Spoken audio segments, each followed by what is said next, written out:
Maghahain ng grupong Pasang Mazda ng petisyon para sa pisong dagdag pasahe sa jeep sa susunod na linggo. Hiwalay pa ito sa hirit ng LTOP na 2 pisong dagdag pasahe. Ayon sa Pasang Mazda, pwede pa raw magbago ang hiling nilang dagdag pasahe depende sa magiging presyo ng produktong petrolyo sa mga susunod na linggo.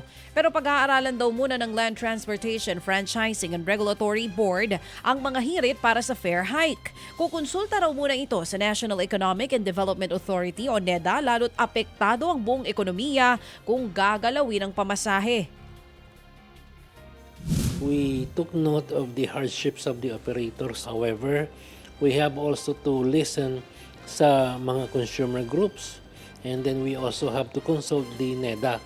Kasi po pag nagtaas kayo ng pamasahe, the whole economy is affected. So we have to get the cue also from NEDA up to what extent are we only allowed to increase the fare if ever we will increase the fare.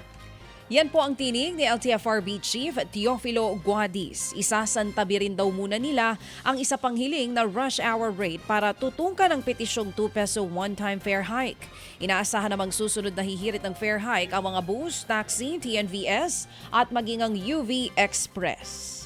Ted Filon at DJ Chacha ngayon nasa Radyo 5 92.3 News FM Monday to Friday 6 to 10 a.m.